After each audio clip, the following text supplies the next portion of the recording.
पवित्र पुस्तक जीने की राह, वीडियो नंबर 5 और पेज नंबर 32।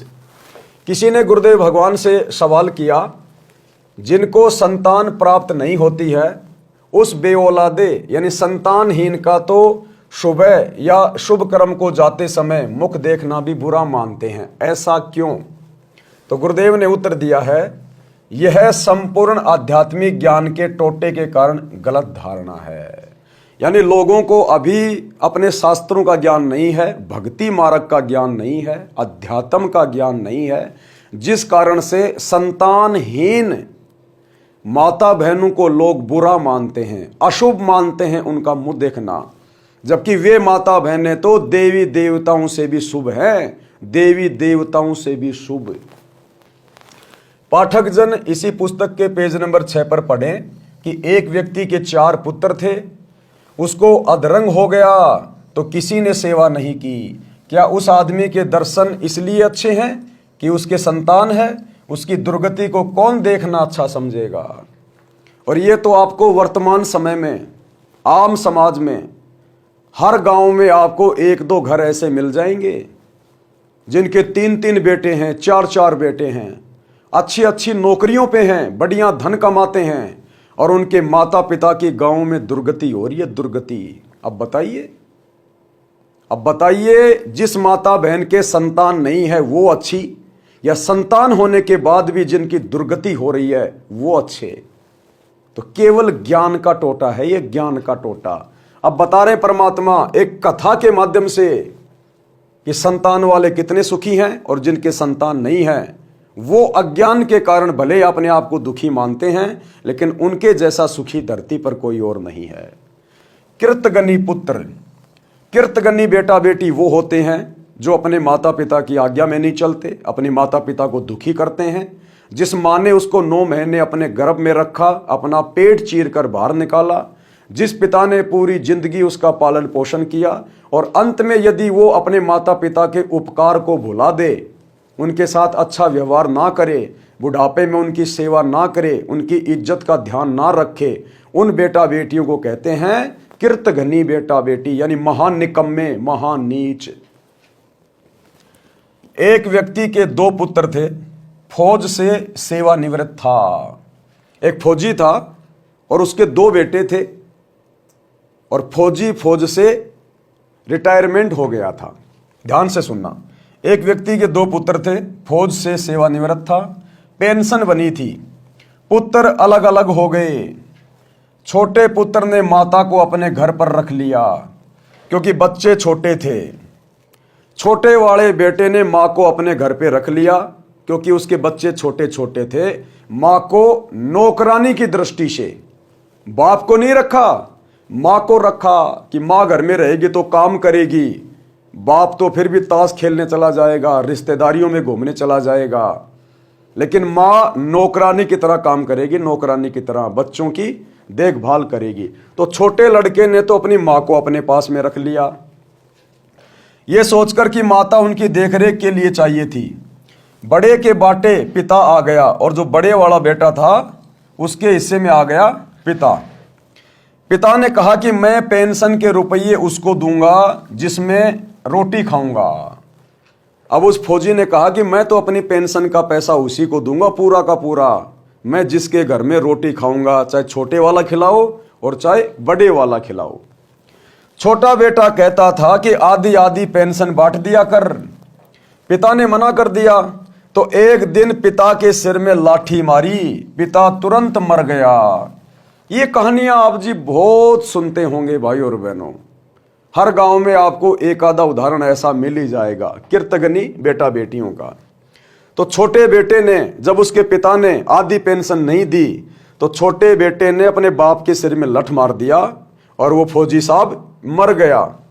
वो फौजी, जिस फौजी के घर में जब वो लड़का पैदा हुआ था तो किस प्रकार से उसने खुशियां मनाई थी, उसने बैंड बाजे बजवाए थे, रिश्तेदार आए थे, जिम्मनवार किया था, गांव वालों को लड्डू जलेबियां खिलाई थी, उस बेटे को गोद में खिलाया करता था कि बड़ा होके मेरी सेवा करेगा, बड़ा होके मेरी सेवा करेगा।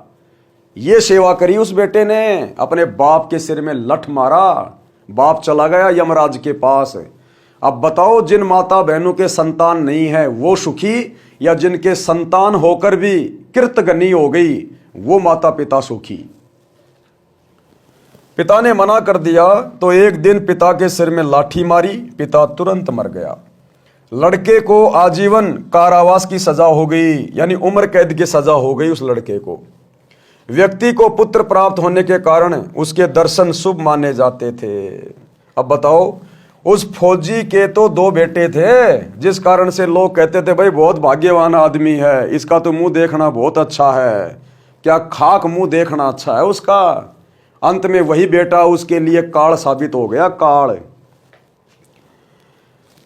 व्यक्ति को पुत्र प्राप्त होने के कारण उसके दर्शन शुभ माने जाते थे, जिसके साथ अशुभ हो गया। अब आध्यात्मिक तराजू में तोलकर देखते हैं। गुरुदेव भगवान कह रहे हैं कि अब आपको भक्ति मार्ग के हिसाब से, परमात्मा के हिसाब से, आध्यात्मिक दृष्टि से बताते हैं कि क्या सही और क्या गलत है। अब आपको आध्यात्मिक तराजू में तोलकर देखते हैं कि बिना संतान वाले के दर्शन शुभ हैं या अशुभ। जैसे इसी पुस्तक में ऊपर स्पष्ट किया है कि परिवार संस्कार से बनता है। परिवार कैसे बनता है? संस्कार से, यानी जिनके पिछले जन्मों के आपस में कोई लेन देन रह जाते हैं। जैसे आज आप बहुत बड़े अधिकारी हैं और आपने धोखाधड़ी करके आपने किसी की जमीन हड़प ली, आपने किसी का पैसा हड़प लिया, या आपने किसी से रिश्वत ले रखी है, या आपने किसी की चोरी कर ली, ठगी कर ली, लूटमार कर ली, तो इस जीवन में तो आप सोच रहे हो कि मैंने तो पैसे कमा लिए, लेकिन मरने के बाद जब आपको कभी फिर मनुष्य जन्म मिलेगा 84 लाख योनियां भोगने के बाद, आप बनोगे इंसान, औरत या पुरुष, और जिसको आपने कभी पैसा ठगा था वो आपके घर में आपका बेटा या बेटी बन के पैदा होगा, बेटा या बेटी बन के, और वो पिछला अपना ऋण चूकता करेगा। इस जन्म में उस बाप को दुखी करके, परेशान करके, गांव में उसकी नाक कटवा के, जिस प्रकार उस बेटे ने अपने बाप के सिर में लठ मारकर और पिछले जन्म का बदला लिया। क्योंकि पिछले किसी जन्म में उस फौजी ने, जब कभी उसको मनुष्य जन्म था पहले, उसने उस अपने बेटे वाली आत्मा को इसी प्रकार से किसी न किसी तरीके से मारा था। धोखे से मारा हो या और किसी तरीके से मारा हो, जहर दे के मारा हो। अब उस आत्मा ने उस फौजी का बेटा बनकर अपना बदला लिया, उसके सिर में लठ मार के। तो परमात्मा कहते हैं परिवार संस्कार से बनते हैं, यानी आप और हमारे असंख्य जन्म हो चुके हैं स्त्री या पुरुष के, और उन असंख्य जन्मों में ना जाने हमने कितनी बकवादे करी हैं, किसी के साथ अच्छा किया, किसी के साथ हमने बुरा किया। तो वो तमाम आत्माएं आप और हमारे साथ में अगले जन्मों में रिश्तों में जुड़ती हैं और वे अपना बदला पूरा करती हैं। तो परमात्मा कह रहे हैं कि परिवार संस्कार से बनता है। कोई कर्ज उतारने के लिए पिता पुत्र, पत्नी, माता पिता, बहन भाई आदि के रूप में जन्म लेकर परिवार के रूप में ठाठ से रहते दिखाई देते हैं। जिस प्रकार एक घर में बाप पूरी जिंदगी बेचारा मेहनत करता है, कमाता है, और बेटा बाप के पैसों के ऊपर ऐश करता है, शराब पीता है, 2 नंबर के काम करता है, गाड़ी निकलवा लेगा, तरह तरह से बाप को दुखी करेगा, परेशान करेगा, रोजाना उसकी शिकायतें आएंगी। तो एक बेटा तो सारी जिंदगी बाप के पैसों पर ऐश करता है और बाप को दुखी भी करता है। क्यों? क्योंकि पिछले जन्म में उस बाप ने उस बेटे को किसी न किसी कारण से दुखी किया हुआ था। आज इस जन्म में वो बेटा अपना बदला लेने के लिए आया हुआ है। वो शत्रु है, शत्रु जिनको हम अपने बेटा बेटी मानकर सीने से लगा के फिरते हैं, वो तो अपना बदला लेने आया है। और एक परिवार में बेटा बेचारा नौकरी करता है, मजदूरी करता है, मेहनत करता है, और बाप सारा दिन शराब पी के गांव में पड़ा रहता है। तो पिछले जन्म में उस बेटे ने उस बाप वाली आत्मा को इसी प्रकार से दुखी किया हुआ था। आज वो बेटा उस बाप के घर में जन्म लेकर और अपने बाप से दुख उठा रहा है। वो बाप सारा दिन शराब पीता है, गांव में घूमता है, कोई काम नहीं करता, और बेटा बेचारा मेहनत करता है, मजदूरी करता है। अब दुनिया तो सोचती है कि भाई छोरा बहुत अच्छा लेकिन बाप नालायक है, लेकिन दुनिया भक्ति मार्ग से अपरिचित है। पिछले जन्म में उस बेटे ने उस बाप के साथ ना जाने क्या क्या बुरा किया हुआ था, जिस कारण से वो बाप आज उस बेटे को दुखी करके अपना बदला ले रहा है। बदला, परमात्मा कहते हैं बदला कहीं न जात है भाई, 3 लोक के माही।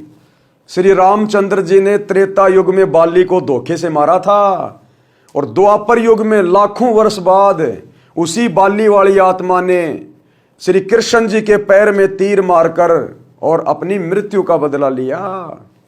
तो जब हमारे भगवान, ये 3 लोक के भगवान ब्रह्मा विष्णु महेश, ये जब अपने अदले बदले का खेल खेल रहे हैं, तो आप और हमारे जैसे 2 कोड़ी के इंसान कैसे बच सकते हैं। लेकिन भाई बचने का बहुत आसान तरीका है, बहुत आसान। सच्चा सतगुरु धरती पे प्रकट है। अगर हमारे ये अदले बदले, ये हमारे पूर्व जन्मों के संस्कार यदि कटेंगे तो केवल ये सच्ची भक्ति से कटेंगे, केवल सच्ची भक्ति से। और ये सच्ची भक्ति आप और हमारा परम सौभाग्य है। इस पृथ्वी पर आज जितने भी देश हैं और जितने भी मानव शरीरधारी स्त्री पुरुष हैं, आज भाई उनका परम सौभाग्य है, परमात्मा सतगुरु रूप में धरती पे प्रकट हैं। हमारे पिछले संस्कारों को, हमारे ऋण संबंधों को परमात्मा अपनी सत भक्ति से, अपने आशीर्वाद से, इनकी शरण में आने के बाद जलाकर भस्म कर देंगे। पिछले संस्कार खत्म, और आगे गुरुदेव हमें ज्ञान ऐसा दे रहे हैं, ऐसा निर्मल तत्व ज्ञान दे रहे हैं, आगे हम किसी भी प्रकार की गलती कर ही नहीं सकते। ना बेटा बाप के साथ में कर सकता, ना बाप अपने बेटे के साथ में कर सकता, ना हम किसी अन्य व्यक्ति के साथ में कर सकते। परमात्मा कहते हैं कबीरा आप ठगाइए और न ठगिए कोई, आप ठगाए सुख होत है और ठगे दुख होए। तो भगत फिर भक्ति मार्ग पर आगे ऐसी कोई गलती नहीं करेगा जिससे फिर उसको मृत्यु के बाद जन्म लेना पड़े और यहीं पर ये अदले बदले का खेल खेलना पड़े। तो ऐसा निर्मल ज्ञान लेकर, ऐसी निर्मल भक्ति लेकर सतगुरु धरती पर आए हुए हैं। आप सभी भाई बहनों की पॉकेट में मोबाइल है, घर घर में टीवी है। रोजाना शाम को 7:30 से 8:30 बजे गुरुदेव का सत्संग आता है साधना टीवी चैनल पर, और मोबाइल में जब चाहे यूट्यूब पे जाके सर्च करें सृष्टि रचना संत रामपाल जी भगवान, और सुनिए सत्संग। एक बार शुरू कीजिए, थोड़ा थोड़ा 10 मिनट, 15 मिनट, 20 मिनट, इसी प्रकार से शुरुआत होगी। तो क्या कहते हैं परमात्मा, यानी एक दूसरे का कर्जा उतारने के लिए पिता पुत्र, पत्नी, माता पिता, बहन भाई आदि के रूप में जन्म लेकर परिवार में ठाठ से रहते दिखाई देते हैं, परंतु कई युवा अवस्था में मर जाते हैं, कई विवाह होते ही मर जाते हैं। ये सब अपना ऋण पूरा होते ही अविलंब शरीर त्याग जाते हैं। मान लीजिए एक पिता है और उसका एक बेटा है, और पिछले जन्म में उस पिता वाली आत्मा ने उस बेटे के साथ में धोखाधड़ी कर रखी है 10,000 रुपए की। तो वर्तमान में वो बेटा अपने 10,000 रुपए का अदला बदला पूरा करने के लिए उसके घर में उसके बेटे के रूप में जन्मा है। अब बेटा बढ़िया आराम से रह रहा, इकलौता बेटा है, घर में ठाठ बाट है, कोई दिक्कत नहीं है। और पिता ने अपने बेटे का विवाह रख दिया और अपने बेटे की बारात लेकर दुल्हन घर में लाने के लिए जा रहे हैं, और आप जी सुनते हैं कि रास्ते में दूल्हे की गाड़ी एक्सीडेंट हो जाती है, नहर में गिर जाती है, दूल्हा मर जाता है, दूल्हे के जीजाजी मर जाते हैं, 2-4 और मर जाते हैं। ये सब क्यों? किसने सोचा था कि ऐसा होगा? कौन चाहता है कि ऐसा हो? लेकिन फिर भी जबरदस्ती हो रहा है। ये हमारे संस्कार करवा रहे हैं, हमारे संस्कार, क्योंकि हमारे जन्म जन्मांतरों के संस्कार इस कदर बिगड़े हुए हैं, उनके ऊपर हमारा कोई जोर नहीं चलता। अब वो बेटा, जिस बेटे का पैसा पिछले जन्म में उसके बाप ने खाया था, आज वो बेटा अपने वो पैसे उस दिन पूरे कर चुका है जिस दिन उसकी मृत्यु हुई, गाड़ी एक्सीडेंट हुई और उसकी मौत हुई। वो लास्ट दिन था उसका वो कर्जा चूकती होने का। तो परमात्मा कहते हैं जैसे ही आत्मा अपना वो ऋण संस्कार पूरा कर लेती है, तुरंत शरीर छोड़कर चली जाती है। अब बाप रोएगा, परिवार रोएगा। अब आध्यात्मिक ज्ञान किसी को है नहीं, उसके पीछे का कारण किसी को पता है नहीं, और रोते रहते हैं फालतू में, याद करते रहते हैं उनको। अरे भैया, अब वो तुम्हें याद नहीं कर रहा, उसको तो पता भी नहीं कि मेरा बाप कौन था क्या नहीं था, वो तो नए शरीर में जा चुका है। और वो माता पिता पूरी जिंदगी रोते रहेंगे, हाय मेरा बेटा, हाय मेरा बेटा। वो बेटा किसी और का बदला देने गया होगा, या उसने खा रखा होगा तो अपना बदला लेने गया होगा। तो इस प्रकार का ये काल का षड्यंत्र है भाई और बहनों। इसने हमारे को परिवार के माध्यम से, बेटा बेटी, माता पिता, पति पत्नी, ये सब आपस में एक दूसरे के पिछले जन्मों के ऋण संबंधों के कारण वर्तमान में रिश्ते के रूप में जुड़े हैं। और जैसे जैसे हमारे वो संस्कार पूरे हो जाएंगे, तुरंत ये अपना शरीर छोड़कर चले जाएंगे। आप देखते हैं किसी का पति जहर खा लेता है, किसी की पत्नी फांसी खा लेती है। भैया उनका संस्कार इतना ही था, इससे ज्यादा एक सेकंड भी कोई आने नहीं रुक सकता। हाँ, इससे ज्यादा यदि आपने रुकना है, जीवन जीना है और आपने अच्छा खुशहाल जीवन जीना है, तो फिर आपने सतगुरु के सत्संग सुनकर उपदेश लेना पड़ेगा। फिर सतगुरु के पास वो पावर है, वो शक्ति है। सतगुरु अपने आशीर्वाद से आपके उन बुरे संस्कारों को समाप्त कर देगा, मिटा देगा। और सतगुरु सत भक्ति करवाने के लिए, मोक्ष दिलाने के लिए आपको अपनी तरफ से एक्स्ट्रा उम्र प्रदान करेगा, जो आपके भाग्य में नहीं होती है। तो आज वो समर्थ सतगुरु धरती पे प्रकट है। धरती पे थोड़ा सा विचार कर लेना। परंतु कई युवा अवस्था में मर जाते हैं, कई विवाह होते ही मर जाते हैं। ये सब अपना ऋण पूरा होते ही अविलंब शरीर त्याग कर चले जाते हैं। जिनको संतान नहीं हुई है, उनका कोई लेन देन बाकी नहीं है। भाई वो तो बहुत अच्छी आत्मा है, बहुत ही शुभ आत्मा है, क्योंकि उनका पिछले जन्म का किसी के साथ में कोई बबंडर नहीं है। उन्होंने अपने पिछले जन्म में किसी को दुखी नहीं कर रखा, किसी के साथ में ठगी नहीं कर रखी, इसलिए उनका किसी के साथ कोई लेन देन नहीं है।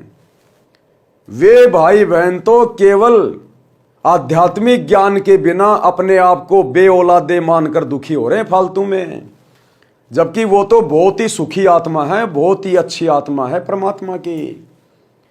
लेकिन बिना ज्ञान के उनको तरह तरह की चिंता हो जाती हैं, तरह तरह की उनको टेंशन हो जाती है कि संतान नहीं है, समाज में क्या मुंह दिखाएंगे, बुढ़ापे में हमारी सेवा कौन करेगा, बताओ। एक सेकंड का भरोसा नहीं और 30 साल आगे की सोच रहा कि बुढ़ापे में क्या होगा। मान लो आपके संतान भी हो गई और बुढ़ापा आने से पहले आपकी मौत हो गई, फिर क्या करोगे? वो संतान का चाटोगे फिर उसका? अरे बुढ़ापे के लिए भक्ति की आवश्यकता है। ये तीनों लोकों में प्रवेश करके सबकी सेवा, सबको भोजन पानी, जानवरों से लेकर इंसानों को परमात्मा दे रहा है, सतगुरु दे रहा है, जो तीनों लोकों में प्रवेश करके सबका भरण पोषण करता है। चीटी पायल बाजे पैर, साहिब सुनता है सब लहर। पो पाटी पगड़ा भया और जागी जिया जून, सब काऊ को देत है वो चौंत समाना चून। वो परमात्मा, वो सतगुरु चीटी को उसकी आवश्यकता के अनुसार कण भर और हाथी को उसकी आवश्यकता के अनुसार मन भर खिला रहा है, मन भर। तो आप लोगों ने जिनके घर में संतान नहीं है, आप लोगों ने तो सच्चे सतगुरु की तलाश कर लेनी चाहिए। और वर्तमान में तो आपका सौभाग्य, आपको तलाशने की भी जरूरत नहीं है।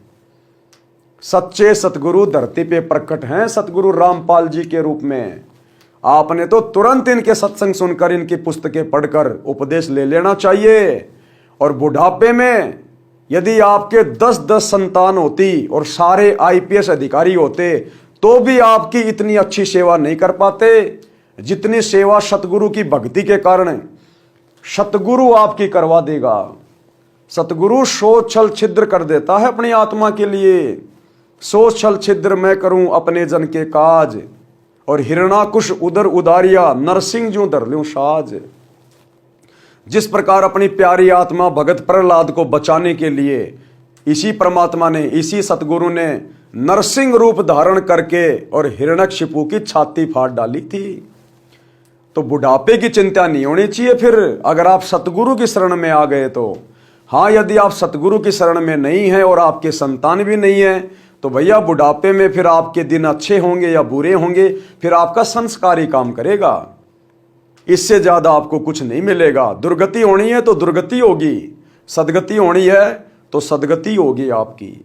लेकिन यदि आप सतगुरु की शरण में आ जाएंगे और आपका कोई भी आगे पीछे नहीं है, भले आपकी संतान भी नहीं है और आपका पति मर गया या आपकी पत्नी मर गई, आप अकेले हैं, तो भी ये परमात्मा आपको अपने हाथों पे रखेगा।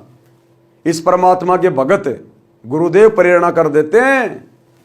जो भगत भाई बहन भक्ति कर रहे हैं वे अपने घरों में लेके आ जाएंगे आपको और अपने माता पिता से भी उत्तम सेवा करेंगे आपकी। और ना जाने परमात्मा क्या क्या रास्ते निकाल देगा, अपनी आत्मा के क्या क्या रास्ते निकाल देगा। तो भाई और बहनों, हमने इन भ्रमणाओं से बाहर निकलना चाहिए। समाज की अपनी झूठी परंपराएं हैं और परमात्मा के भक्ति मार्ग के नियम कुछ अलग हैं। तो आप जी सतगुरु रामपाल जी के सत्संग सुनना शुरू करें और धीरे धीरे ज्ञान को समझें और तुरंत शरण ग्रहण कर लें। उसके बाद देखना आपका नारकीय जीवन कैसे परमात्मा स्वर्ग के समान सुंदर बना देगा, स्वर्ग के समान सुंदर। तो क्या कहते हैं परमात्मा, जिनको संतान नहीं हुई है उनका कोई लेन देन शेष नहीं है। वे यदि पूर्ण गुरु से दीक्षा लेकर, किससे? पूर्ण गुरु से दीक्षा लेकर। पूर्ण गुरु एकमात्र धरती पर सतगुरु रामपाल जी हैं, बाकी इस ब्रह्मांड में कोई दूसरा पूर्ण गुरु नहीं है। आपके श्री ब्रह्मा जी भी पूर्ण गुरु नहीं है, उनको भी पूर्ण ज्ञान नहीं है। ब्रह्मा विष्णु महेश भी जन्म और मरण में हैं, वे भी 84 लाख योनियों में जाते हैं, मां कष्ट उठाते हैं। पूर्ण गुरु की भूमिका स्वयं परमात्मा धरती पे प्रकट होकर निभाता है। तो आज इतना बड़ा सौभाग्य है पूरी पृथ्वी के मानव शरीरधारी स्त्री पुरुषों के लिए। जिनको संतान नहीं है उनका कोई लेन देन शेष नहीं है। वे यदि पूर्ण गुरु से दीक्षा लेकर भक्ति करें तो उन जैसा सौभाग्यवान कोई नहीं है। न किसी के जन्म की खुशी, न मृत्यु का दुख। ना तो इस काल के लोक में झूठी खुशी मनानी, क्योंकि संतान है ही नहीं तो काहे की खुशी मनाएंगे। संतान होती तो फिर संतान के भी संतान होती, फिर और उनके है ही नहीं तो काहे की झूठी खुशी मनाएंगे। संतान होगी तो फिर वो मर भी जाती है, माता पिता के आगे बड़ा दुख होता है। पोता पोती मर जाते हैं, बेटा बेटी मर जाते हैं। तो कहते हैं उन आत्माओं को तो या ना तो झूठा सुख सताएगा और ना ये दुख सताएगा। न किसी के जन्म की खुशी, न मृत्यु का दुख।